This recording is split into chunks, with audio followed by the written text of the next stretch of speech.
Greetings and welcome to What's Wrong with Wolfie, a retro podcast dedicated to the pop culture of the 80s, 90s and noughts. My name's Rich.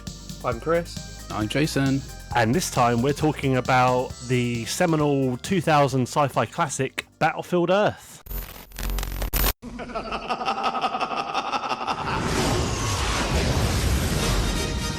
When we attacked your planet, all your soldiers and all their advanced technology could only put up a measly 9-minute fight, which is why man is an endangered species.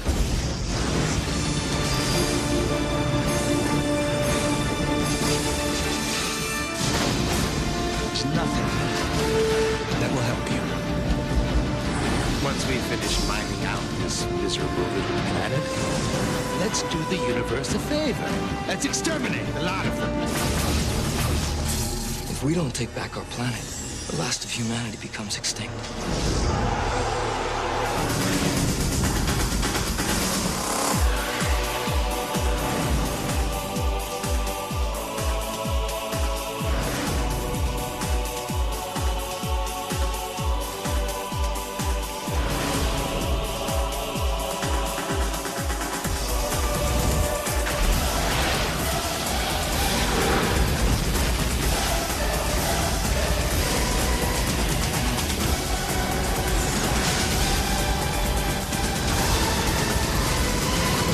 We said that we took this one chance and fought!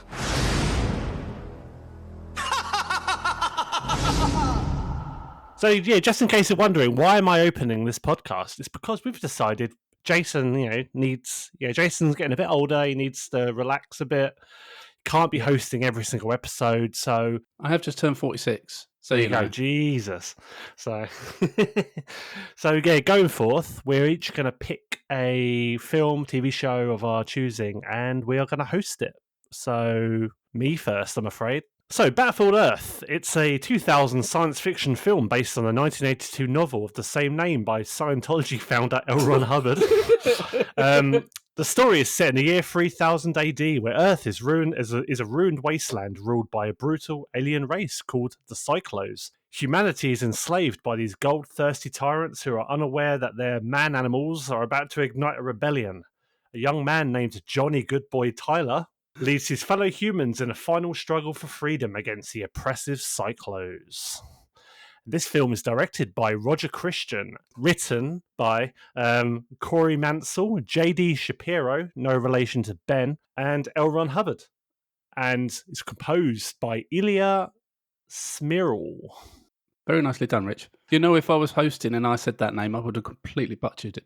I had to get the phonetic thing for it, so yeah, man. Don't worry about it. So, I mean, this is a film that I've known about since it came out, and I knew it was infamously bad and, was like fodder for the Golden Razzies and all that stuff. And then probably in the advent of COVID, I, glommed onto the Scientology thing. So this film became more notorious for me. And I've decided to watch it 4 years later. 24, yeah. Chris, I'm going to ask you first. What did you make of this? I know you love sci-fi, and I'm sure that this is probably up there with the greats. So, I sat down and I actually really enjoyed this movie.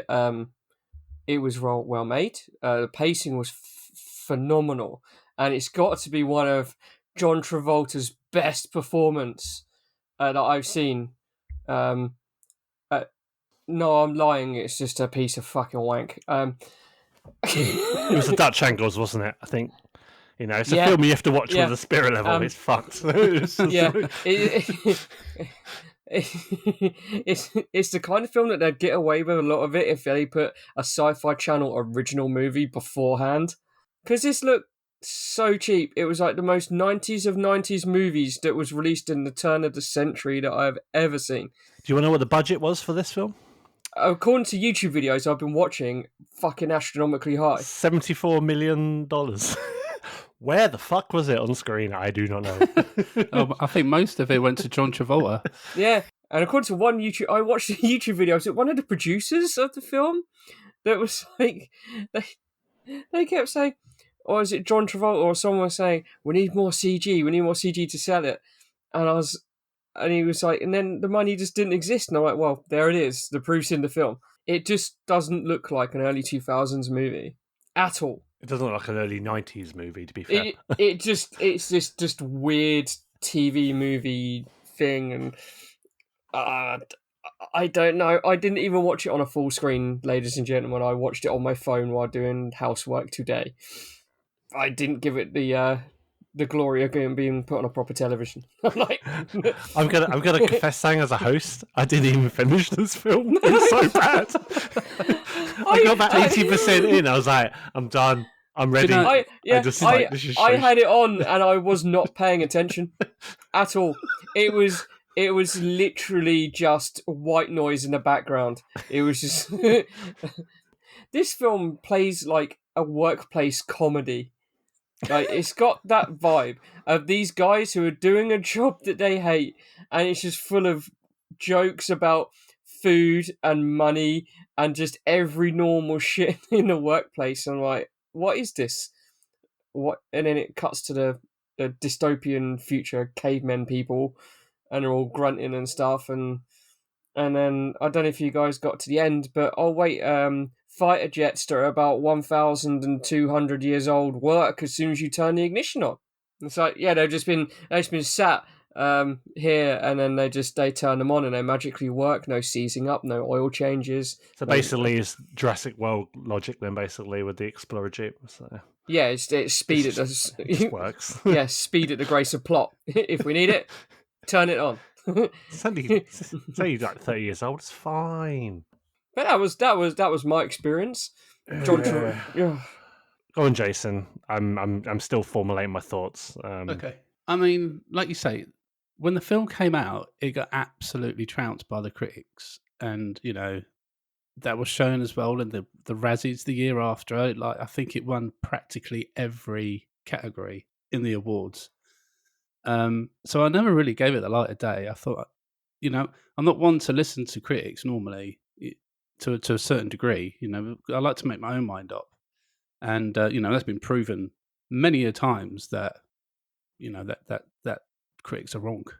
But so yeah, it's always been a bit of a curio for me, this film. Like, I've never seen it, and I've always been a little bit curious about Battlefield Earth, and like, was it as bad as everyone said it was?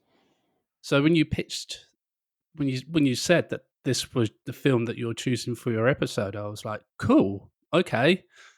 I'm there with an open mind, and, let's just go in and see what happens. And I did make it to the end of the film. I did have that thought that you had, Rich. I'm like, do you know what? I feel like I'm going to bail after like... I fucking tapped so quick. As if you're not going to miss anything. Like, I know. But I thought, no, I'm going to stick through it, and I did get to the end. But I mean, yeah, they were right. The critics were right. Yeah, in a rare occurrence, art is not subjective in this case. It's not. I don't know. It's just not. It's not coherent. Like, No. there was so much going on. I was like, well, why the fuck is he doing that? Like, I didn't know he was going to do that because there was no setup for it. And then, like, they're just jumping from one place to the other. And I was slightly confused in places because I didn't really know where the story was going or what was actually happening or why this character was here. And, nothing. I don't know. Like, it was weird. And, like, it was just a weirdly plotted out film. And the way it was shot was just strange. Like, I've seen some bad films in my time, but not to this degree. Like, and this is a big like Warner Brothers Hollywood film. It's Morgan Creek. These are well-known, established distributors and film creators. I mean, we all know John Travolta is, a so-so actor. He's kind of winged his career in places, and he did a good job in Pulp Fiction, I guess. But that's the bizarre thing. I'm glad you brought it up because he went from Pulp Fiction. His career was rescued by Quentin Tarantino. He literally went from Pulp Fiction straight into almost Face Off, and then straight from Face Off, according to the timeline, into this movie. Yeah, he was flying high, wasn't he? So- Well, he had like Broken Arrow as well. That was big. Yeah. And I Yeah. was like, dude, what are you doing? You know, he's credited as a producer of the film. I think apparently he put like 20 million of his own money into this. Yeah, and you know, Uh-oh. you read about Come it on. now, and like he seems a bit delusioned about it all. You know, saying like Yeah. it made $100 million through DVD sales and replays and you know whatever else. But I think that's a load of bollocks. No. Because no one wants to watch this film. You know, the fact, right? I texted you guys earlier today to say the fact that you can't stream this film on any kind of like major platform. It's not on iTunes. You can't buy it or rent it on iTunes. That's You can't buy weird. it. You can't buy it or rent it on Amazon Prime. It's not on like the Sky Store or Rakuten, however you pronounce it. It's not You on know, like it's- Scientology.org, is it? On their Yeah. TV, their streaming TV channel, probably. Yeah. You know, they need to put something on that shitty channel. So, you know. You know, it's not available to watch or stream. You know, I had to watch it on Daily Motion in the end because just Go on someone had Daily just Motion. yeah because someone had Still just there. uploaded the whole film onto Daily Motion. So yeah, it's just weird. It's just a weird film. It's just weirdly shot. The script is weird. It's just weird. It's just weirdly shitty, horribly crafted film. It's just weird. That's Probably my the one take. example that we kind of wish that David Zaslav was in Warner Brothers when this came out. He would have been like, nah, mate, right off. You know, right off. Yeah, you know. exactly. Yeah, You that might would be need that nice. money in like 20 odd years' time for that, you know, Wile E. Coyote movie. So Yeah, let's, you know, let's get rid of this. I mean, for me, apparently famously, this film is the reason that John Travolta is effectively the number two, maybe not even number two, maybe even lower down the totem pole than that celebrity in Scientology. Why Tom Cruise will forever be the head boy, because John Travolta made a point of trying to adapt this, you know, because him being a Scientologist, revered L. Ron Hubbard, wanted to get this film out there to, you know, bring his work to life, so everyone's going to think, oh my god, yeah, we're going to read, you know, the library of, you know, countless shites basically that L. Ron Hubbard wrote, because he did. They were really, really bad books. Yeah. And he basically embarrassed the church by making this, because this was meant to be this thing that's probably going to be like the big crossover event for Scientology, to kind of put it out there to the masses. This big like Avatar spectacle that was like, oh yes, that Scientology guy, you know, oh yeah, he writes good stories, and that film was awesome. And Travolta, I mean, for someone who's a pilot, he did not stick the landing on this film at all. You know, that went down in the ocean. Like, it was bad. Yeah, this film's an absolute embarrassment. It's Mm. on every level. Like, there's films where it's just like, it's, you know, the classic, oh, it's so bad, it's good. It's so No. bad, you kind of enjoy it. This is just bad on every single level. I don't even know if I hate it, because I'm not even offended. It's just there. And I'm just like, I don't know. It's like, I watched this film and it was just like, I know it's on the TV, and I just like, every single frame looked cheap. It was shot at 45 degrees most of the time. Like, you had to watch it like a dog. You had to cock your head to watch this film. It was just, it looked sub TV movie. It was so cheap looking. The performances, the actors they got, I know we'll get into this a little bit later. No one stood out. Nothing stood out.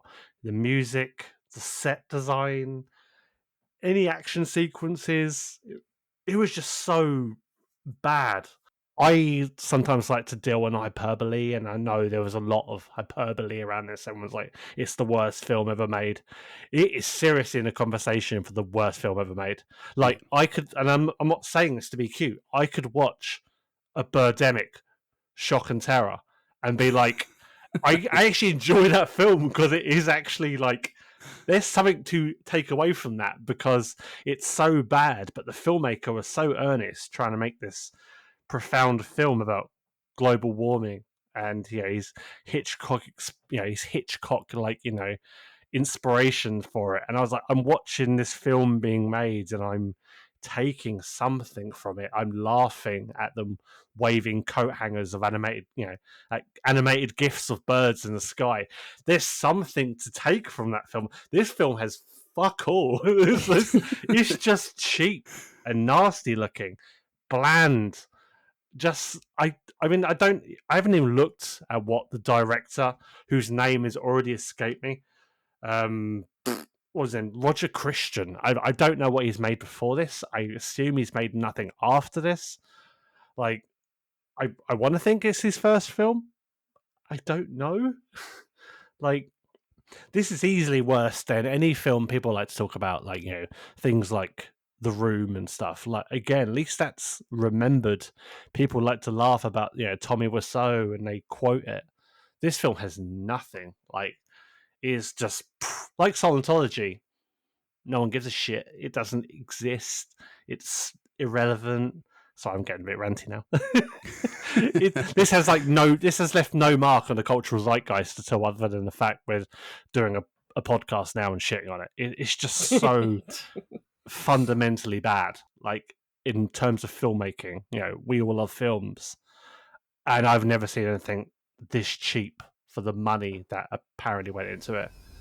And like, yeah, I really thought that I was gonna watch this and be like, that was a bit shit, wasn't it? But no, it just blew past my low expectations.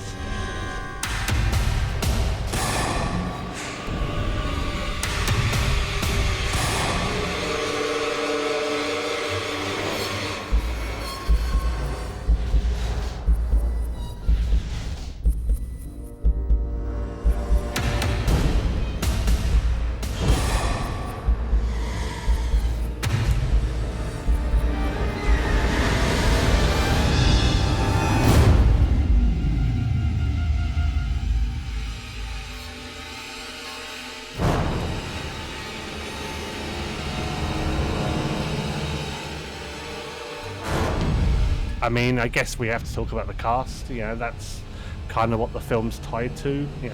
I mean, our lead character is Johnny Goodboy Tyler, who's played by Barry Pepper, who looked like someone who'd drawn Alex Winter from memory. He did. I for the longest time when that film came out, I thought Alex Winter was in this film, and then I realised it's some guy called Barry Pepper who I've never heard of, and I assume has not done anything since. He's one of those faces that looks awfully familiar, like it's just a character actor that turns up in a lot of stuff. I don't know. Again, So yeah, he plays the young human who leads the rebellion against the Cyclos. So, what was your? I don't know what to say. What was your opinion of Barry Pepper's incredible performance as Johnny Goodboy Tyler? Jason, I'm going to go to you first. Bland? Yes. Chris. It's like, yeah. Jason, God. Yeah, it's a struggle to formulate any kind of words for the performance, to be honest. Like, no feelings at all. Yeah, I mean, I guess he did what he was told to do, and he did that well. Yeah, I mean, I felt no connection to him or his character.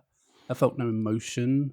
I didn't really feel any sorrow for the plight that they were in or being captured by the aliens. I didn't feel happy when he got back together with his girlfriend. You've already remembered more from this film than I have, so yeah. I assume that happened in the 20% I didn't watch. Yeah, probably. Yeah.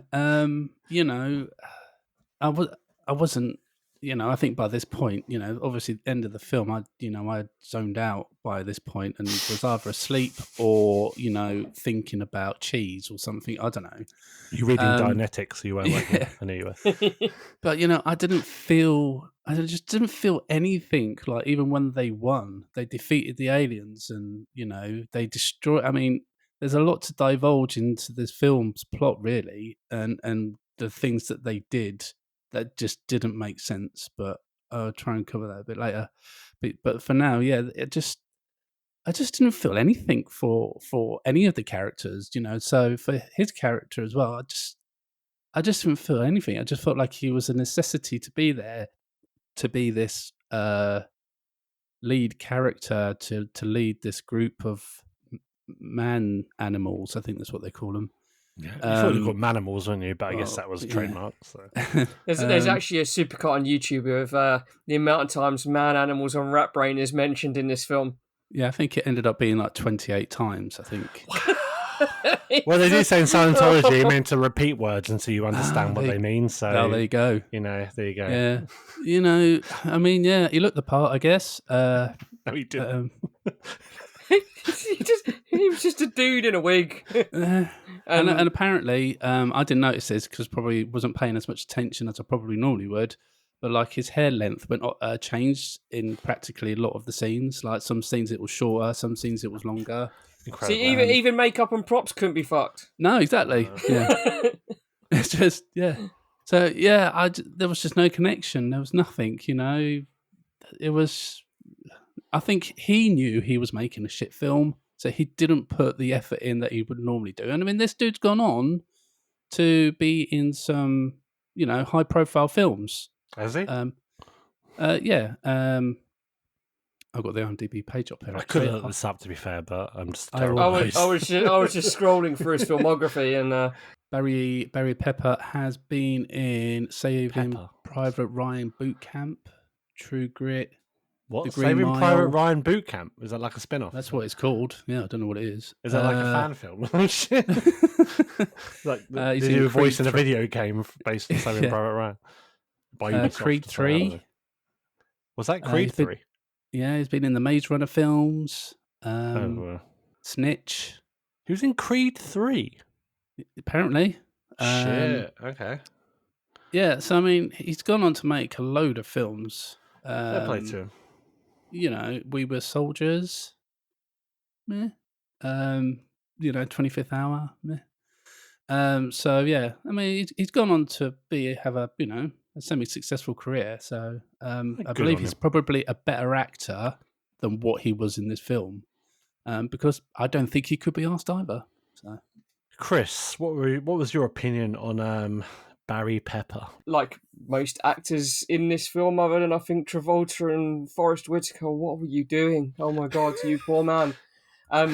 We'll get to him later, but I'm so happy his career recovered after this. A lot of them just turned up to cash a check. And if you had edited this into a Stargate SG-1 episode from 1997, it would have looked fine. It's got the same plot as the film in the first place. It would have been a bottle episode, probably at best. Yeah, so. Yeah. It's just got that cheap Sci-Fi Channel Alien of the Week locations and costumes and wigs, and like we said, most of the cast just cash a paycheck. They need to pay their gas bills and they need to feed the kids, and they need to fill the car up to get to work to do, gas bills. I'm just imagining Forrest Whitaker burn 50p in a fucking meter. Got my Battlefield Earth money. Yeah, that's something you need to pump into an AI image generator. Forrest Whitaker paying gas bill. And then news agent pay top up. And then at a pay point, his little yellow key card, well, that's going in the artwork. Thanks, Chris. Little fucking gritty yellow key. What the fuck? Oh shit. Anyway, it was an okay performance, like most of them, I guess. They spoke the lines from the script and then they edited it together into some sort of barely cohesive thing. Yeah, I literally have no recollection of any of the other characters in this film. It was, again, so uninspiringly vanilla that it was so vanilla that it contained no vanilla pods, but just the essence. And That- even then, and yeah, and like even when at the end and people are dying, and I'm like, oh wait, what? Oh, okay, never mind. That again, nothing, absolutely nothing, and I don't know. I just don't know. yeah, I mean, what can I say? My sentiments, I guess. I have no feelings. He was there. He Yeah. was on the screen more than maybe he was on the screen slightly less than John Travolta, because obviously it was his baby. But it's just nothing. As essentially your leading man, your protagonist. I'm just like, I got nothing. I have nothing. Like there's nothing that stands out. Not a line of dialogue or an emotion. I remember that bit when he kind of did and he jumped off a cliff and tried to land on top of a ship, or the ship came up and he landed on top of it. That's the bit I remember when he did something. I was like, oh yeah, Oh, that's interesting. the Marty McFly off the building gag. Yeah, when he's like, oh, he's gonna die. Yeah. He's like, oh no, he's okay. Yeah. And it's just like that's the only thing I remember. It really is. I really, really is. And like I said, for the longest time, I thought he was Alex Winter. So I don't know what to tell you. I mean, I probably look at Alex Winter now and be like, you know what? Actually, looks nothing like him. But at the I was time, going to say, when you said that, I was like, no. I'll tell you. I mean, this film came out. I thought, okay, you know what? It's a few years after Bill and Ted. He needs to do something. I don't know what films he's made since then. Yeah, he's going to attach himself to this like what I thought was a C grade, film is just so much worse than that. And I thought, hey, yeah, okay, he's doing something interesting. He's not, being typecast. Oh no, it wasn't him. Okay, it was some guy called Barry. So yeah, he just didn't do anything for me, and I'm not going to pretend he's the worst part of this. I'm sure there are worse performances. I mean, No. John Travolta, for instance, who we're going to get onto next. Yeah. Holy shit. Yeah, so sorry, Barry, you weren't very good like this film. So I'm glad you made some more films, though, but... I did read earlier that Barry Pepper apparently said that if he was known he was going to win the Worst Supporting Actor at the Razzies, he would have shown up to accept the award in person. So Did she got supporting actor? Shit, man. Like, he's the protagonist. Like, John Travolta's the main dude, didn't he? So, but he's the antagonist. This is like basically the Jack Nicholson Batman '89 shit. It's like Jack Nicholson and Michael Keaton. Yeah. Kudos to him on that, I guess. I mean, yeah, fair play to him, and obviously he's a performance we actually will remember. Unlike our next guy, who is John Travolta, who plays the character of Toll, who I originally thought was called Terry, but it's Toll. Terry the alien. He's the chief Cyclo security officer on Earth, who becomes Johnny's adversary. Chris, what did you make of this? Was it better or worse than Grease? Or Punisher 2004? I don't fucking know. It's like, better or worse? Better or worse? John Travolta's one of those weird actors that I can't work out if I like or not. He's fucking shit, I'm sorry. Right? I decide, like, there's some things I watched him and I'm like, it's like, this film that he's acting in and produced and probably had some uncredited script elements from him put into the film as well. He doesn't know what film he's in. Literally, and he doesn't try to do any kind of performance. Like, you know, the kind of thing where it's like you're an alien, mate. You're like a big tall alien with like dreads, but he still talks like John Travolta. Yeah, like you guys are like 7'5", like aliens with dreadlocks, like. And I was watching it, going like, "Oh, this is him doing the serious bit, okay." And then it goes into literally quips and comedy routines in a high-pitched voice. And I'm like, it was confusing. I did not have I was like, is he wanting to be taken seriously as this commanding person who could kill his subordinates without thinking? Because it didn't work. It wasn't threatening. He wasn't anything other than just delivering these lines with such a way where you're like, was that supposed to be funny or not? You think he's a way? You think in a way he's actually kind of a mole for like the anti-Scientology movement? Do you feel like this is like Yeah, if he's infiltrated this film that's apparently meant to be a a fancy project for one of the top Scientologists, and he's just taking the piss? It's just like each line, every other line is delivered like a sitcom gag. The delivery and the tone is just like he's waiting for an audience to laugh. It's just bizarre. It is so bizarre that I was just like the one bit where he lifts up the bartender's head, for instance. I laughed. I found it hilarious because it was like, I don't know if it was even meant that way. It was like this high pitched head. Well, tell this to the bartender, and he delivers it like that, and I'm like, whoa, wait, what? 1 minute ago, you were threatening to, like, fucking murder this guy's family and friends and fucking, like, maroon them. So, like, and then this sight gag with this bartender's head comes up. And I'm like, what is this? I don't think the Dutch angles help as well, because it kind of gives this added, like, campiness to it. It feels like I'm watching, like, the 60s Batman series. Exactly. But the Dutch angles exist for a reason, to give you unease. Right? I certainly felt uneasy watching this film, I will say. Yeah. That, so. I think as well with the Dutch angles, I also read was the director's idea to try, because it's like a comic book.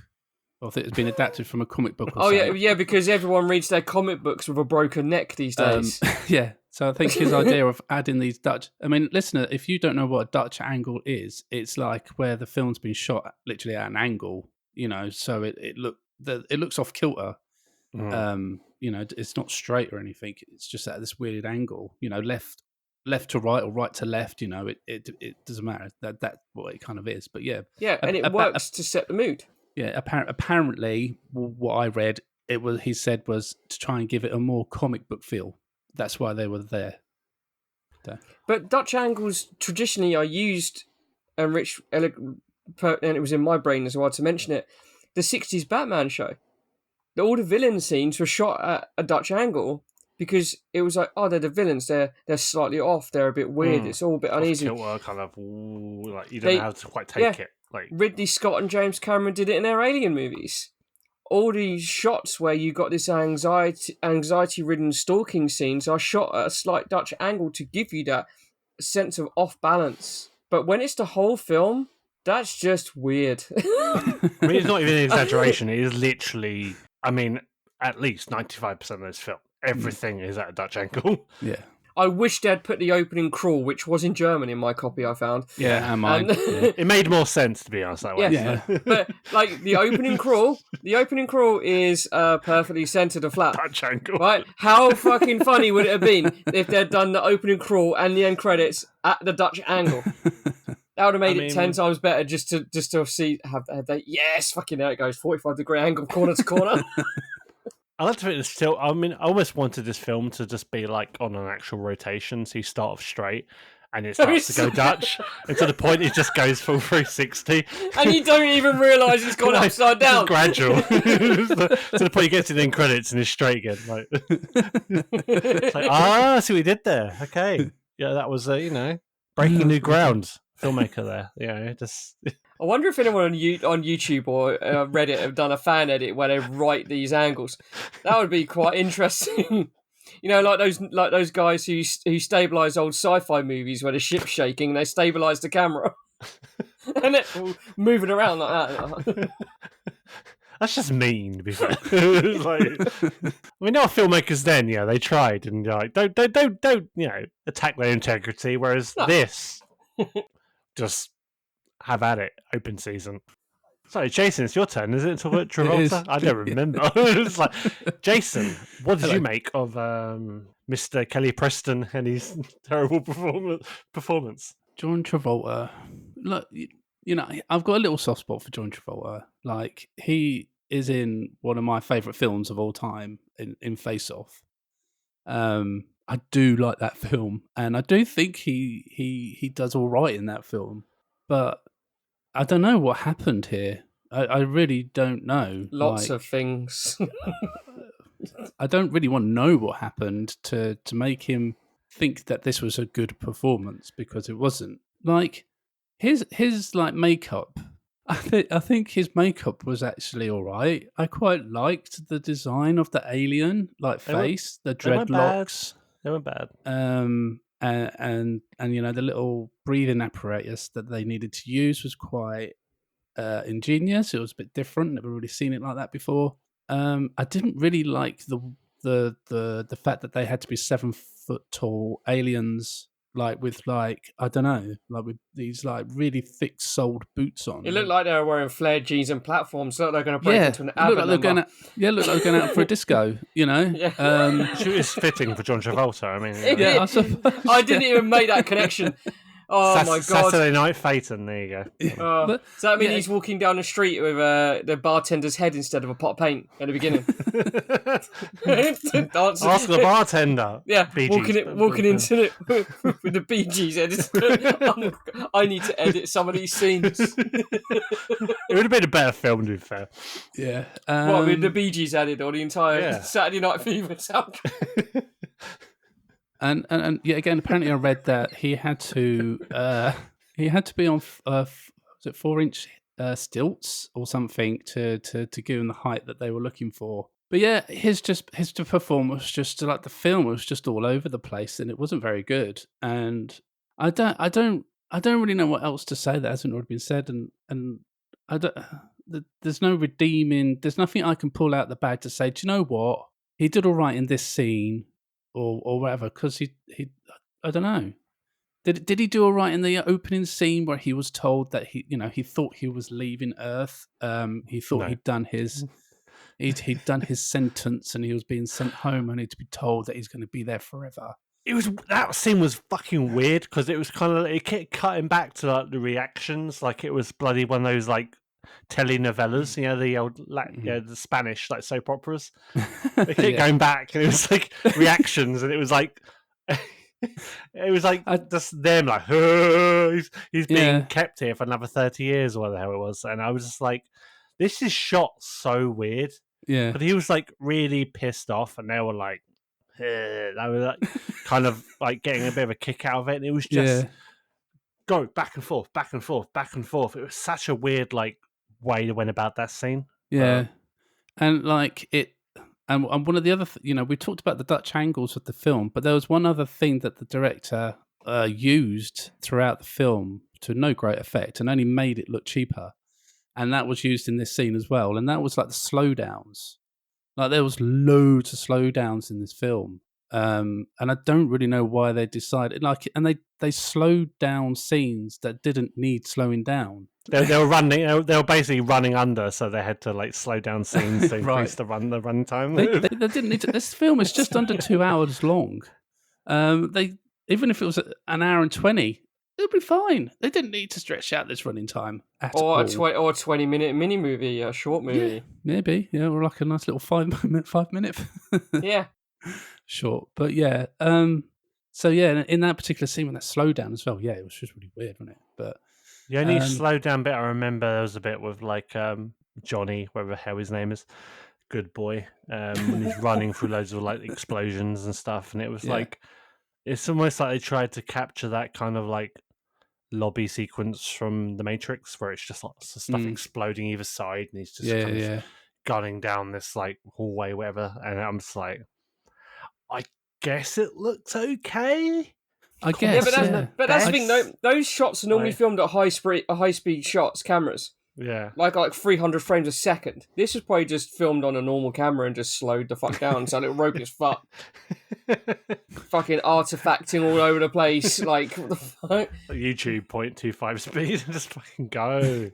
yeah, no, Dutch I didn't angle. really make the comparison because, like, obviously this only came out a year after The Matrix. So yeah, I guess maybe they thought putting these slowdowns was the cool thing to do at the time.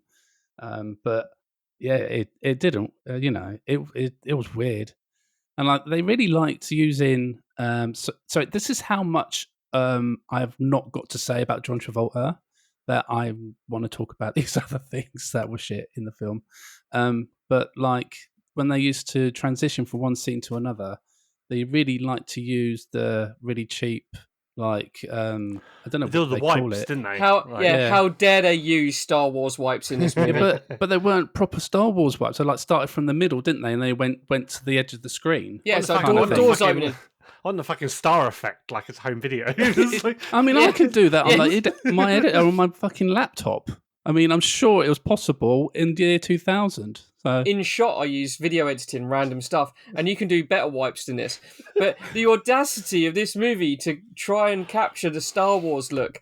But Oh. to be unlike fair, Star sorry, Wars, Chris. To be fair, the director of this film, I did look up a little bit earlier while we were talking, and he was the set director on Star Wars Episode 4 and 5, I believe. So I can Serious? see that kind A of New Hope and influence. Empire Strikes Empire, Back. yeah. Are you shitting me? No, I had no idea of the connection. Fucking hell. Was he an editor? Because like screen wipes are an editor's kind of touch, aren't they? More than anything. let me just double check that fact, but I'm pretty sure that's what it said. God, you can't be, surely. You can't be Yeah, he was. associated with Star Wars. He was set director on Episode 4, A New Hope. Yep, and second unit or assistant director of Star Wars Episode 1. Wow. So, Oh, wow. Okay, what? Phantom Menace? Oh, shit. yes. So I think this is how he landed this job. Oh, You know, so you can see that kind of dear. influence, I guess, with the wipes. I I've can got get Star it. Wars in your CV. I mean, shit. Like, So yeah, that's John Travolta. That's what I'm going to say about him. Yeah. So. I mean, yeah. In summary, he was really, really fucking shit. I'm sorry, he was terrible. Every scene he took me out of, like as bad as this film was, every scene he was in, I just felt like, nah, mate, like this is not working. Like he's like chewing for that scenery like a beaver. Seriously, it's too much. As bad as this film is, whatever he's doing with that performance was just so much worse. Like he was just going for it. And to be honest, I've always found him quite an awkward actor to watch. I've never really fully got John Travolta. And I know people kind of love him for like Grease and all that stuff, but there's something about him. I never quite buy him, like in any performance he does. I don't know what it is. It's just something about him where you feel like you're not watching an actual performance and a character, you're watching John Travolta acting. You know, to coin Dark Place, you're not watching John Travolta acting, you're watching John Travolta telling the truth. And it's just like, I don't buy it. I just feel like I'm watching how the sausage is being made, and it's a really shit sausage. Like, and I just found him way too much in this. And I think this is probably one of the things that probably got him in shit with Scientology, because it's bad enough he put money into this and pushed for this film to be made, but he gave such a scenery chewing, hammy, cringy, embarrassing performance that it felt like he was just taking the piss out of our runner. But like this is Unintentionally. This is the problem. which is Yeah. even funnier. Yeah, It's that's like- what makes it hilarious. Is the fact that they're taking it so seriously that it ends up being just a. it was awful to watch. I just could not. I'd almost take the bland over whatever he was doing, which I know sounds the opposite. A lot of people would be like, at least he's trying to do something with that performance. But I was just like, this is I feel embarrassed for him. I wish I was on the set to be like, John, let's stop. Like, please, like you're embarrassing yourself and it's making people uncomfortable. Kelly's out there watching you perform and she's not happy, and I'm just, it was just embarrassing. What's even funnier is the Battle of the Cockfights is what Mission Impossible 2's out within a year of this. Yeah.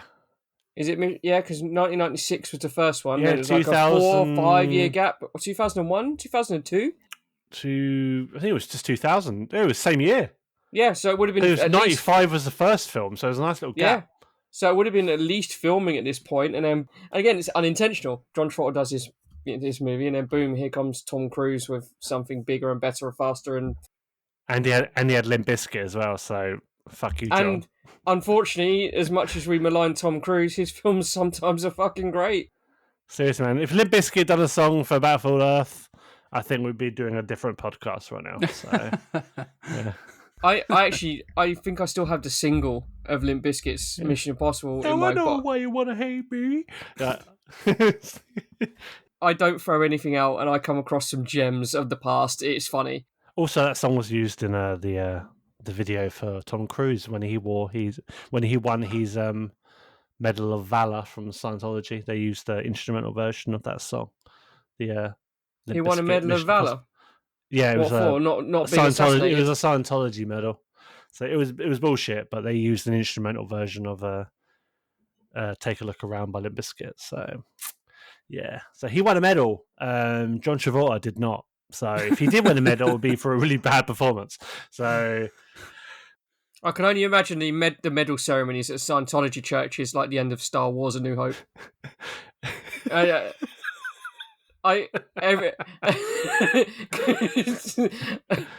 time I can't help it. It's just the far less aliens in Star Wars. So to be fair, so you might think that, my friends. Oh fuck! So anyway, yeah. John Travolta is someone I'm embarrassed for, but probably not as embarrassed as I was for fucking Forrest Whitaker. Oh no! Who played Kerr, who was Toll's loyal subordinate. I don't even know what to think about this. Like, that was sad. I feel like this is the film that gave him the funny eye, because I'm just like, fuck. The contact lenses helped to even it out. I'm assuming like he needed a new dolphin kitchen or something, and he needs the money for this. Because I'm like, I don't know why he was in this film whatsoever. You're Forrest Whitaker, you know what I mean? You're good. You know, you're an esteemed actor, and you're not even like the antagonist. You're fucking like John Travolta's number 2. Like, it's like all I have is I have a noise. I don't have comments to even convey what I felt about Forrest Whitaker being in this film. So, Jason, go for it. Yeah, cheers, dude. I never put Battlefield Earth down as a Forrest Whitaker film. You know, it was always a John Travolta film. And for the last 24 years, I didn't even know he was in it until I literally sat down to watch the film. And I kept looking at him when he was on screen, and I'm going, because this film doesn't have any opening credits. It just has the title card, and then it leads into the film. There's no credits or anything. I'm going, yeah, that dude looks a little bit like Forrest Whitaker, but no, it can't be. No, he wouldn't be in this film. No, but he looks a little. It's not for. And I had to Google it, and I was like, shit, it's Forrest Whitaker. What the fuck is he doing in this film? And yeah, I mean, his character, you know, spoilers, does a U-turn and like helps the man animals in the end to defeat John Travolta. Was he the most redeeming part of the film because it's just Forrest Whitaker? Probably. And the end credits, the most redeeming part of this film. I didn't even see those. No. The copy I watched just cut at the end of the film and didn't even bother with the end They were credits. like embarrassed. So Like, yeah, just fucking end it. Go. Yeah, like exactly. People that worked on it were like, "No, you're right. Thanks. Yeah, I don't want to be on this film.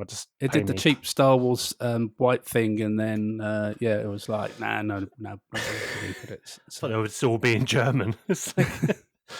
Yeah, so he played his character all right, I guess. It was the most interesting character.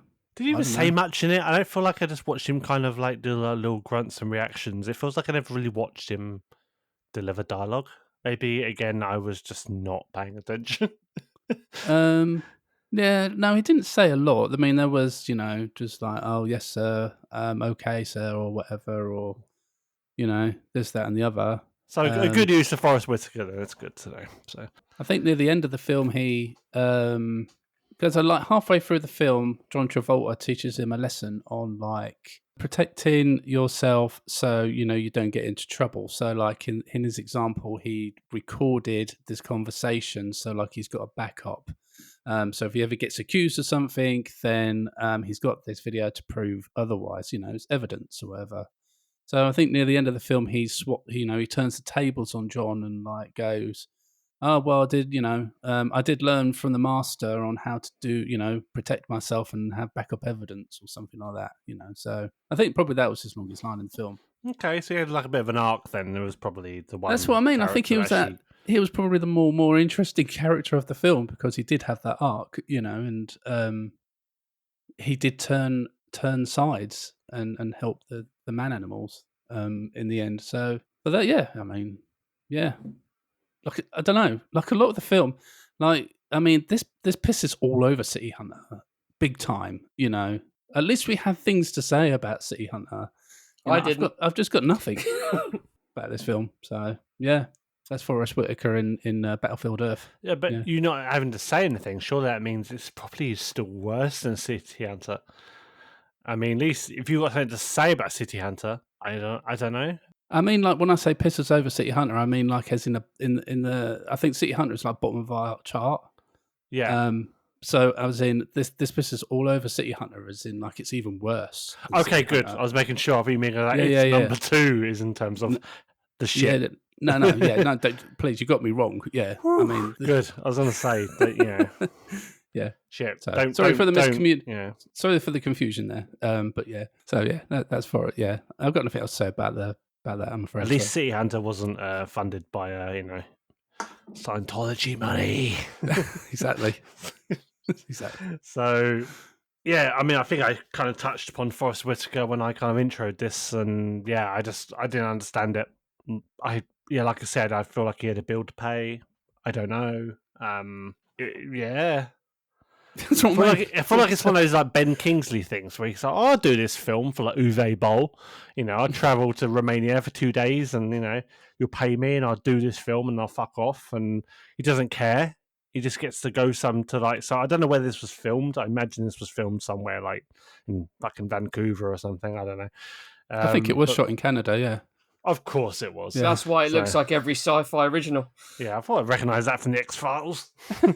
And yeah, Battlestar Galactica, Stargate, all of them.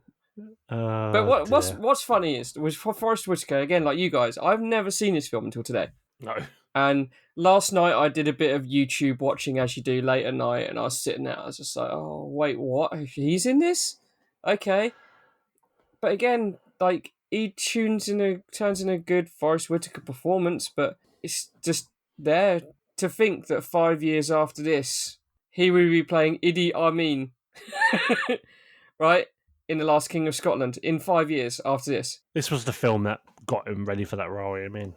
Yeah, absolutely. So Idi Amin, was that The Last King of Scotland? That was The Last King of Scotland with James McAvoy. Or Patrick Stewart. These Professor X's confuse me these days. Which timeline you're in. So. Yeah. I understood that reference. Yeah, like again, like Forrest Whitaker would go from strength to strength after this. I think this was a blip. He did some great stuff in the mid-early 90s. This film comes along, and then luckily his career didn't get put in jail after this. Maybe because of heavy makeup. Maybe, I don't know. Might have helped saving grace. I don't know. Yeah, because you did have that kind of like, is that Forrest Whitaker or is that somebody else kind of thing? Whereas John Travolta was like, oh yeah, that's clearly John Travolta. Yeah, he's annoying. The only alien with the minimalist of makeup on. Yeah. Because he still looked. I believe his contact lenses were even blue like his own eyes, almost. Well, you can't hide John Travolta away. He's the big money player in this film. He's the star, which I don't understand. I'm sorry. Again, like I said, I've never bought into the John Travolta hype. Again, I feel like the big reason he's a part of this film, as big as he is just because his association with Scientology. I don't think it's even his star was that big, or it's just he was kind of the cash cow for this, and he was someone that just wanted to be the person that brought his film to life, so he's going to be in the good graces of the church. So maybe that's why he got Forrest Whitaker in this film. I don't know what he did for him. Maybe he did a favour for him. I have no idea.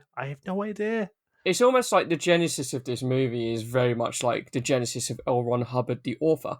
I've read my fair share of hard sci-fi. You have your Harlan Ellison, who Star Trek fans would know. You have Isaac Asimov.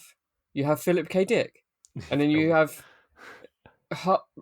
L. Ron Hubbard, who, like we said at the top of the show, was literally just doing this shit for a side hustle. He was literally writing books, like it was like a penny per word. Yeah. He is the most, like, in terms of output books, he is the most prolific author in history in terms of how many things he's put out.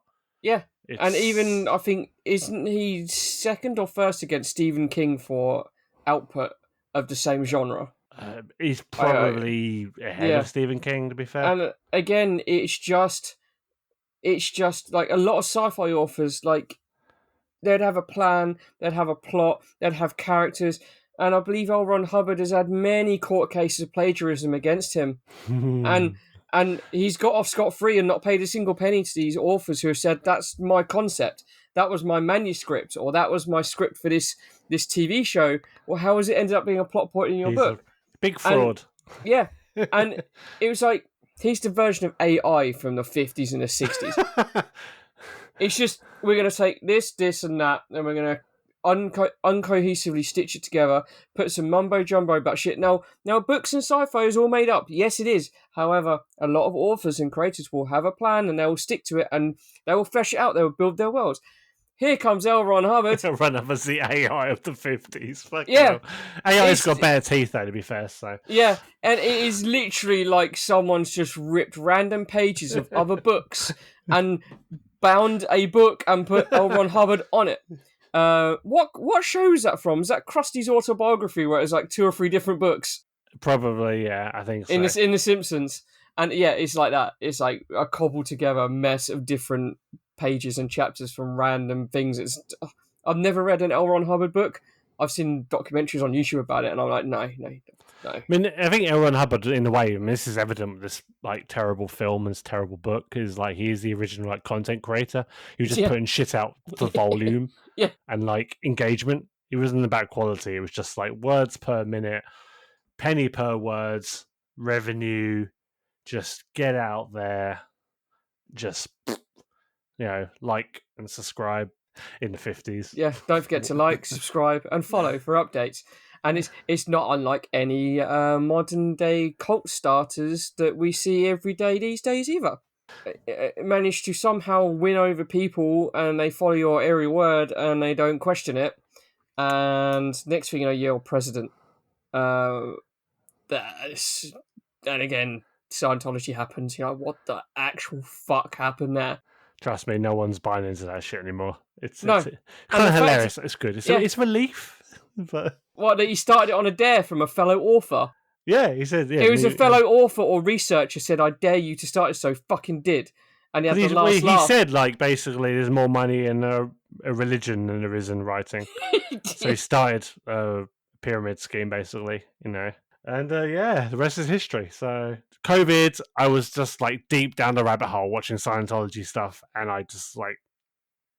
Everyone else was playing Animal Crossing, and there was Rich. And if you go on YouTube and look for any anti-Scientology channel, and you see an SPTV logo that's done in the style of the MTV logo, I created that, and the biggest channel on YouTube uses it. So, well, hey, go me. That's my claim to fame, other than doing What's Wrong with Wolfie. So, which is much bigger. What?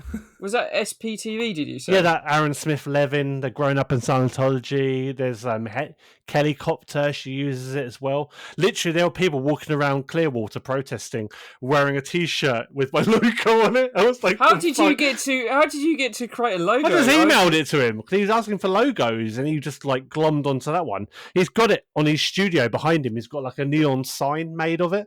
And they didn't alter it, like when it got to them. It was literally the same. Yeah. So when you see that logo, that was me. I haven't asked for any money from it. I don't care. I'm like just giddy. I'm a little nerd. Like, oh, my logo. And the money's going towards a foundation to get people out of Scientology. The money that's being generated from that. They're selling merch with it and to get people out of the church. So yes, that's me. Sorry, bit of self-indulgent now. You may be wondering how I got myself into this situation. But anyway, Chrissy, who was played by Sabine Carcenti, who is the fellow human and love interest of Johnny. I do not remember a thing about her. That's because most of her scenes are flashbacks from the beginning of the movie.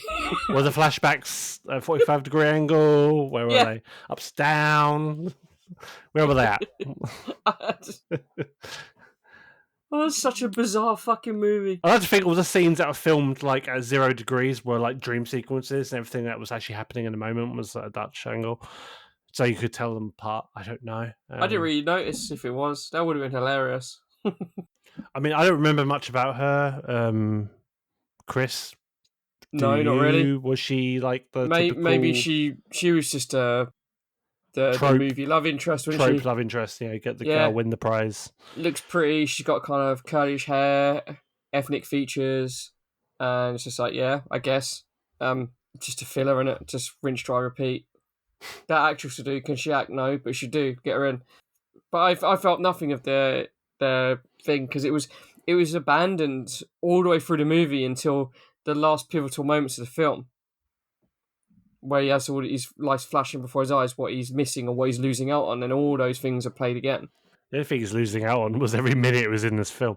So they tried with her a little bit, didn't they? Like halfway, I was going 3/4 of the way, maybe. Like they went back to the camp that the dude. Oh yes, of course. I forgot about that. Yeah. And she was like, "No, I'm going after him. I'm going to go and find him and help him and whatever trouble he's in." And they try to make the character a strong woman, strong, independent woman. Exactly, and she was going to go out and save her boyfriend, and she finds him and then doesn't really do much. So, no. And then at the end of the film, she runs out of the crowd and then gives him a cuddle and a kiss and cuddle. There you go. And and the film ends. Yeah, they went for the happy romantic ending. They didn't go for the Scooby-Doo ending. But Wayne, we didn't do the Scooby-Doo ending. Yeah, I don't remember anything about Chrissy. Jason, I mean, you probably gave the most nuanced, balanced take on her. Yeah, but she did nothing really. Like, I don't know. Like, she played the role fine, I guess. She showed a little bit of emotion in her face when she was wanting to go and wow. Yeah, a little bit. Wow. As the most ringing endorsement of this film, showed a bit of I almost want that on like the entertainment in video VHS case. So it's like Daily Star. She showed a bit of emotion in her face. Quotes. 4 stars. Like. But I don't know. She just didn't add anything else to the plot, really. Our last person I don't remember them in the film, but the name of the actor is bothering me because I remember the name Kim Coates, who played Carlo, who was the other human fighter in the Resistance. I don't remember anything about them, but the name is bugging me. I know I've seen Kim Coates in something else, and I won't lie, I never cared to look it up on IMDb. Because I'm that kind of host. I'm doing a great job. Do you remember anything about Kim Coates? Because I don't. No. The name is bugging me. And now I'm going to do this live on air and look it up. He's in Waterworld. Was it the paper guy? Beeper. A drifter. He played a drifter. It could be any drifter. It's like 90% of the cast are drifters in Waterworld. Like wet drifters. He was in Sons of Anarchy. I've never seen Sons of Anarchy. I've never seen that. Never watched that Sons of Anarchy. Was he a biker in it? I don't know. I never watched it either. Probably. He was in Goon. Yeah, Sean William Scott. I don't think I've ever seen that, to be honest. Neither have I. All these films and shit we need to revisit. And he was in Resident Evil Afterlife. Oh dear. They made more than one. Sorry, I've seen like. Oh, they made too many of those films. Yeah, I don't remember anything about Kim Coates in this film. Again, I think like everyone in this entire project was just a person on screen. Didn't really leave any kind of impression. I don't know. I think he left a little bit of impression with me because like he always looked like he was staring. He always looked bewildered. And I don't know why the fuck am I here? Probably, yeah. like most of the cast. It's like, oh God, what did I do? He was just showing it on his face the whole time. Like, he always looked wide-eyed and was like, you know. Yeah. Just thinking about his gas bill, or his, his They all think about their gas bills. his dolphin kitchen that he really needs badly.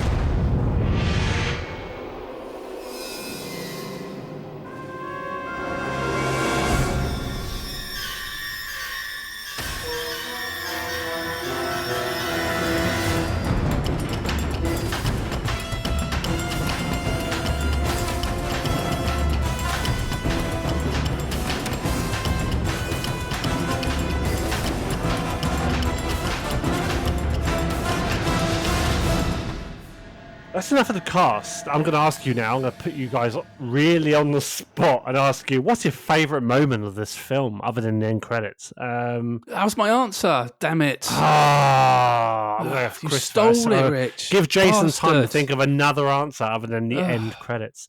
Go on, Chris. What you got? I might actually have two or an honourable mention here. One of them is that moment what I brought up at the top of the show that had me stopping and staring at my phone going, what is this? And it's the moment where the friendly bartender's head gets held up by John Travolta and said, well, tell that to your loyal bartender. And he delivers it in such a sitcom way that you could give that to Matt LeBlanc in Friends or any comedy character to say, and it would have the same weirdness to it. It's just like, what? But it was from not a sheer, like, the best part of the movie. It's more, again, one of those really obscure moments where I'm like, wait, what the fuck is going on? Just the delivery of the line. Like, it wasn't the best part by any means. There are no good parts of this movie. It was just more of a jarring part where I questioned, am I supposed to be laughing at that performance or that line? Yes. Yeah, it's totally bizarre. It's totally bizarre. Like I said, there are no good parts of this movie.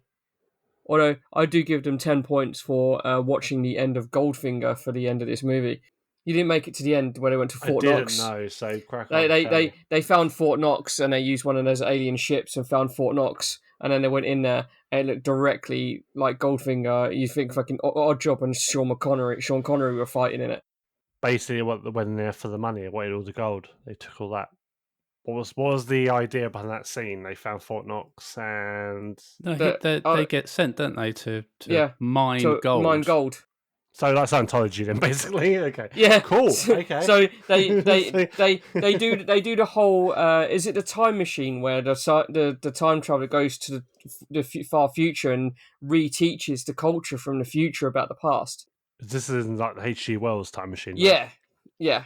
The Morlocks. And the Morlocks, yeah, and similar to this, like they assimilate all the knowledge, and then they allowed the man animals start to learn to read, and the man animals start to cook their food, and the man animals figure out what cameras are, and we're gonna get the man animal quota for this recording more than the movie that mentioned man animals every sentence.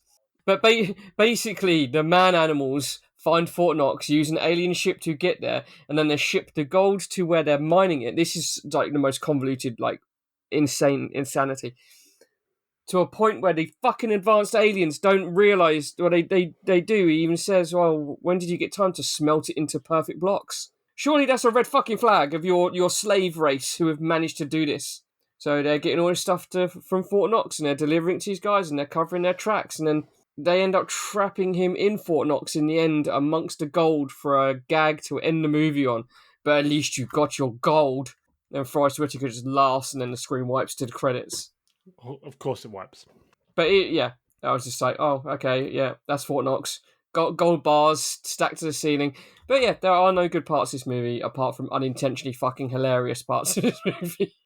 Jason, I'm hoping you've had time to formulate another response other than the end credits, because that's a wholly unoriginal response, and there has to be something from this film that you're like, you know what, that worked for me. I feel like that was, one of potentially one of my 10 favorite scenes in film history. That really captured my imagination as a moviegoer, and it really just took me on this journey, in the mind of L. Ron Hubbard. And what was it about this film that really spoke to you and put a smile on your face and it made you cheer?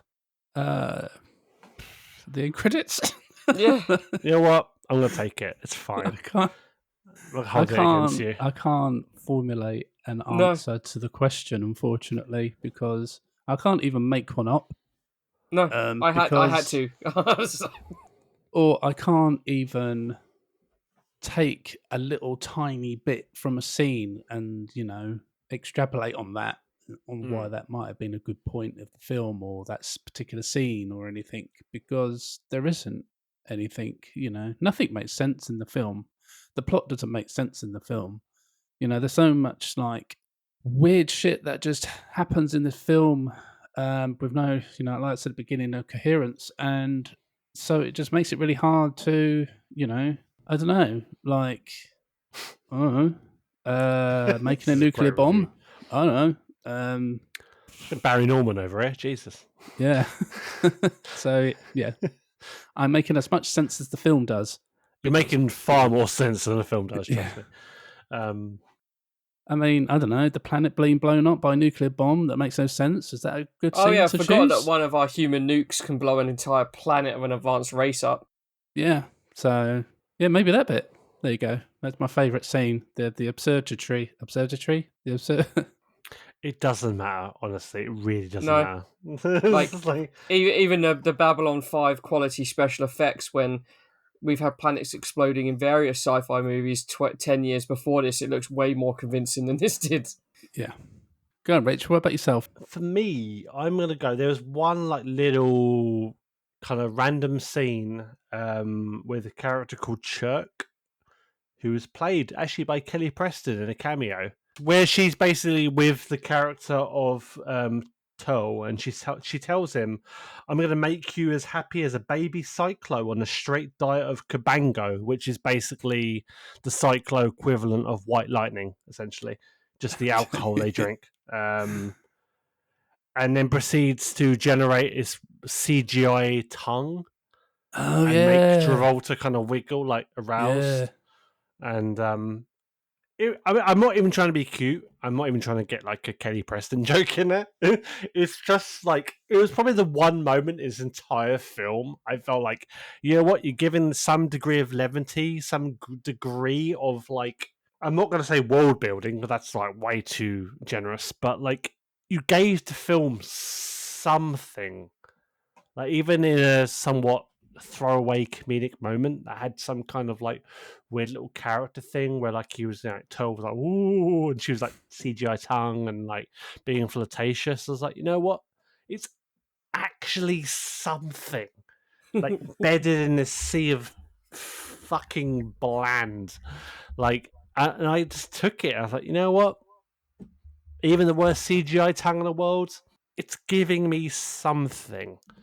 I'm not going to pretend I didn't laugh. I wasn't like, oh, it seems so good. But it felt like it was the one moment, this one little tiny moment, it's an entire, like, just abysmal film where it was like, it's a little character moment, even if it was just in like jest and it was like humor. And everything else around that one single moment was just one big massive shrug. And yeah, that's probably it for me. Yeah, it's a good scene to choose, actually. Yeah. I don't know what it was. It just kind of came out of nowhere. And it was still like absolute shit. But it was like something I could actually kind of cling on to and be like, okay, I got something from that. Instead of just like, I don't know what's going on, pure mediocrity. Yeah, I don't know. It just felt like I was watching characters interact. Whereas everything else about that entire film was just, I don't know. Yeah. So yeah, that's probably it for me. Did you find like, he was so John Travolta was like told to stay on Earth. He he was going to be there forever and everything else, but he could happily I've forgotten what the word is now. Beaming himself back to his home planet so he can have a drink in the bar.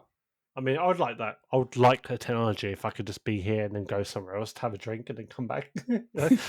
Teleport my ass to freaking, some craft beer place in London and then just send me back. No train. That's the best part of sci-fi. No train from Victoria Station to Kent. Just yeah, man. Whoop back. Yeah.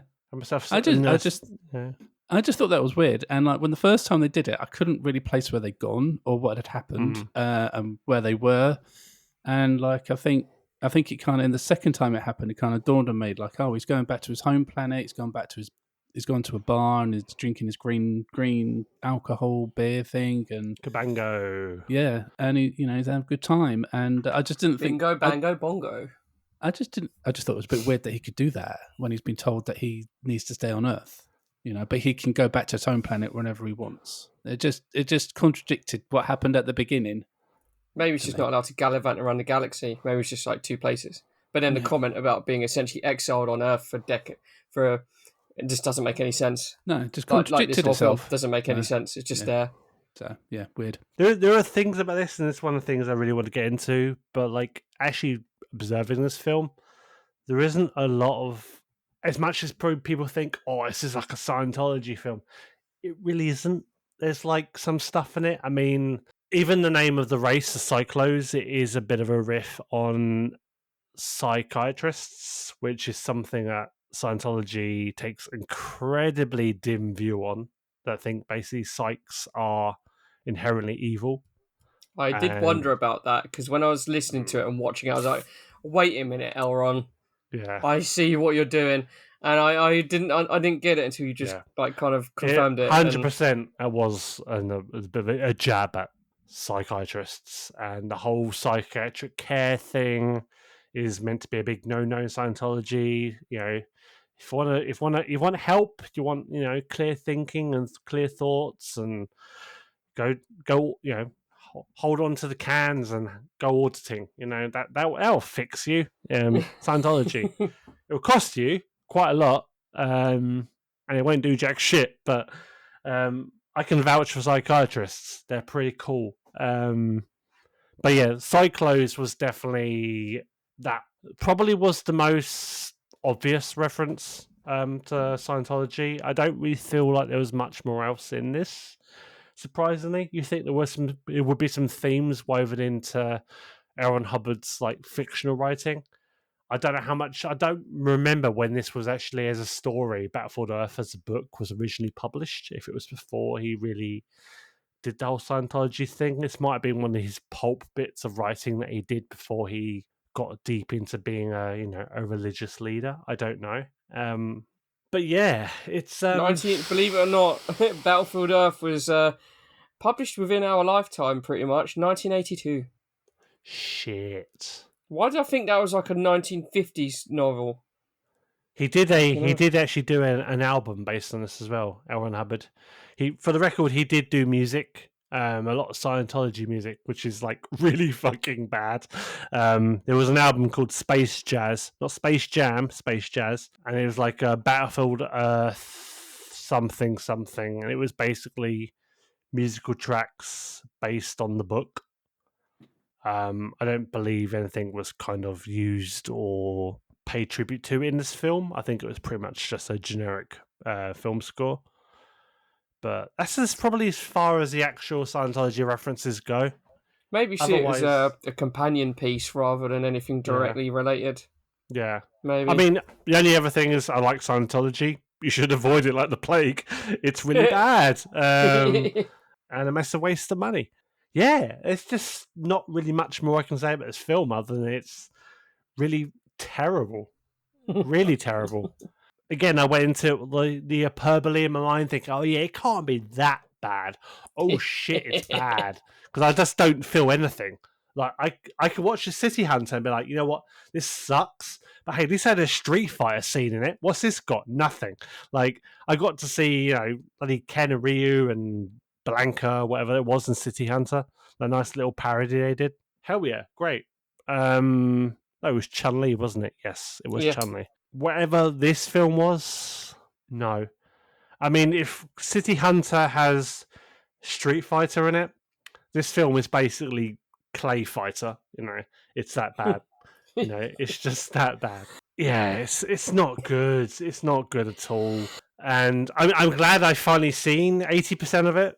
It's the most I'm ever going to see. And I'm just going to ask you guys now, what were your final thoughts and takeaways from this absolute train wreck of a film? Jason, I'm going to ask you first. Well, I'm quite glad I've seen it because it's answered a lot of questions in my head. And, So I'm glad I've seen it. And I'm never going to see it again. I'm going to stop anybody that even is thinking of watching it to remake it. Zack Snyder has to go. But it's a shit film. So it's badly acted, badly filmed, shot, badly scored, badly plotted, bad CG, bad sets, just bad. It's just bad, and no one needs to be wasting 2 hours of their time like I did watching this film. So yeah, I'm going to give it. I'm going to give it a 0.1 because just for Forrest Whitaker, yeah, just because I feel sorry for him. He'll have a 0.1. I can't even give it a 1. I'm sorry, it's that bad. Yeah, just for Forrest, he gets a 0.1. Okay, so 0.1 from you. Okay, wow. Chris, I can't wait to find out what you think. I know you love science fiction. I'm just thinking, what's Chris think of this? What does this measure up against the greats? You got like Next Gen and Stargate, and is this better or worse than Farscape? Tell me. Farscape's not as bad as people tell you it is. Like Jason said, everything is just what's it we reviewed? I can't. Some films, yes. And I sat there and I said, "What fucking?" It looked like it was filmed on a set of Red Dwarf, where they filmed on the same disused factory floors that they filmed the Red Dwarf scenes on. This had the same fucking feel. What fucking film was it? That's going to bug the fuck out of me. It was filmed on White Dwarf, never mind Red Dwarf. Yeah, and this was just what abandoned industrial areas do we have available to film in? And it was just, executed awfully. The CGI. There was one moment in it, though, that I did have to have a laugh at, was when they were doing the simulation of the flight and landing. And I said to myself watching it earlier, the CGI looks so bad that I could imagine the director or someone going, "You can't seriously put this sequence in the movie. You can't air this shit." And then I could have just imagined them going, "Don't worry, we'll re-edit it as a training sequence, so then we get away with the bad CG because it's VR." I remember that scene now, yes. Some Lawnmower Man shit. It was terrible. Yeah, my brain was replaying that, pitch meeting scenario in my head. Oh, fuck. And I'm do you think they did that? Do you think they just basically kind of retconned it? Like, yeah, this was training. They must have done, because it was so for the time and where it was really well rendered, and it was like an almost finished VFX shot to a point where it looked cheap and ropey, like you see on Babylon 5 or those really nasty late 90s sci-fi. And I'm like, that's gone too far for a VR representation of a training video simulator, to a point where I'm like, surely someone's behind the scenes gone, "No, you can't do this." They must have done it. It was just, I don't know. It was hilarious to me. That's so sad if that's true. I can see it though. I can see it. But I remember seeing that scene. I was like, yeah, training, okay. And then, fuck. This film's done on such a budget, and they cut corners wherever they can. And then when you watch that scene, you think, so actually, that's, other than a few textures and whatever, that's quite well fucking rendered. And there's a lot of depth and definition to this whole thing. They wouldn't purposely use it for a training simulation. Surely not. I mean, shit, the flight simulator from Black and Krypton Factor are better than that. So yeah, and yeah, aside from that, like Jason said, this film is just bad on so many levels. So score, go for it. What are you gonna say? How high? How high? Does everyone remember the old film trailers we used to get, where it was a teaser trailer and it would end with "This film is not yet rated." Mm-hmm. Because I'm giving it a 0 because I have not rated it at all. So it is literally Battlefield Earth, the unrated version, then basically. Yeah. This film is not yet. Yeah, this film is not yet rated. Big I'm sorry, red font but on it. Unrated. Yeah, Jason gave it 0.1 for Forrest Whitaker, and I understand that. But no, I can't even give it a 0.1, and I don't want to go higher than Jason because I'll just fucking embarrass myself. I mean, yeah, shit, this film doesn't deserve it. Jason was too generous, so. Yeah, even like, I was watching it and I'm like, even the costumes look like the costume designers just either gave up or they went through 3 different costume designers and gone, right, get elements from all 3 of them and dress these characters with it. So it's fucking Smithy fancy dress costumes in this film. Yeah, and like we said at the top of the show, it's like they've just gone to the studio a lot to, start at SG1 or whatever fucking sci-fi shows. Like Temu Klingons. Seriously. Yeah, can we borrow your extras? Leave them in the costumes. It's fine. Just bring them over to the next soundstage. we got Klingons at home, basically. Oh. Yeah, that's what the Cyclones are. So. But even the makeup, like, it wasn't actually that bad. But I'm like, I'm not giving it a point just for just passable makeup. Like, no, it's just no, not at all. Even the Dutch angles didn't tip it over the edge. That's actually a pretty good way to close that. For me, yeah, it's terrible. It's absolutely terrible. There's no redeeming features about this film whatsoever. It's just bad across the board. All the performances are remarkable. They leave no impression on me. The plot is nonsensical. I have nothing to add to this film, like, that you guys haven't already covered. It's the product of L. Ron Hubbard, who is like a terrible human being, who wrote really bad Pulp Fiction. Yeah, he's just a terrible person, a terrible book, a terrible film. And I'm just going to give it a big fat 0. Like, it's big round 0. It's definitely worse than City Hunter. Yeah, this film was something I was like thinking about this for a long time, gestating on it, thinking, yeah, I'm going to do Battlefield Earth. It's going to be a laugh. And I'm just like, I feel sad watching this film. Like, it's just bad. Like, I'm really glad, like, the critics actually got this right. It wasn't just hyperbole and like, oh yeah, come on. It's like how people kind of look at like something like Batman and Robin, they're like, they shit on it. Hey, it's stuff from Batman and Robin. I'm like, you know what? That was fun. I remember that in the cinema. I'm like, this film didn't have Bane. I mean, shit. If Battlefield Earth had Bane, it would have probably been a 0.1 like Jason gave it. But it had no memorable lines either. No memorable gags. You're not putting me into the cooler. Yeah, it didn't have any of that. Like, at least have like some, I don't know, Scientology gags in it. Like little other than a tell that to the friendly bartender gag, that was it. Yeah, or Kelly Preston with a or Kelly Preston that I didn't even realise until you said it that she was there. Yeah, it's just an absolute abysmal film from top to bottom. Every angle, every 45 degree angle is just bad. 25 degrees, 45 degrees, 60 degrees, 90 degrees, bad film. I don't think I just wasn't prepared for how much Dutch angle there was. I was like, this is taking the piss now. Like, it's literally the majority of the film, like the vast majority of the film's runtime. And I just, like I said, you have to watch this film on the spirit level, and that bubble's going fucking crazy. Like, it's just wrong. Like, you know. Yeah, so it's a 0 for me. Really, really, really bad film. The worst film we've seen on this podcast.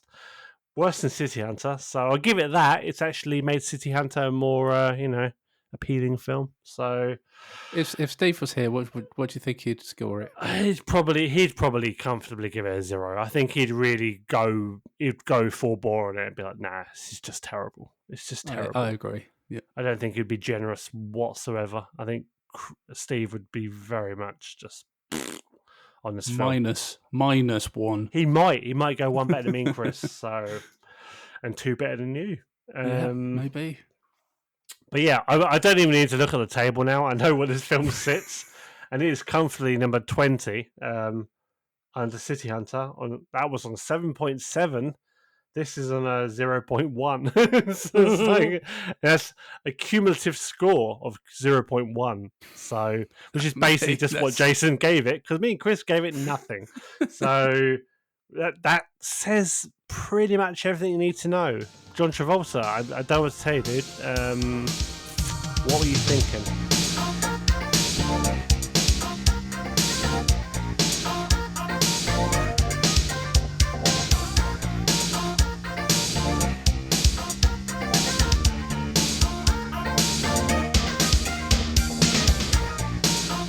Yeah, so that's it for Battlefield Earth. I'm finally glad we ripped that band-aid off. Also, go and take a look at our website and come and join our Discords. We'd love to say hello. And also, links to all this can be found in the show description. Guys, I'm really sorry we put you through this, but thank you for being here. And all that's left for me to say is that my name has been Richard, and... Oh, sorry, what did I say Richard for? It's Rich. I never say Richard. It's the alcohol. Probably, and this film is just completely just broken my brain completely. And you've been listening to What's Wrong with Wolfie, a pop culture podcast to the max. Take care out there, and goodbye. Goodbye.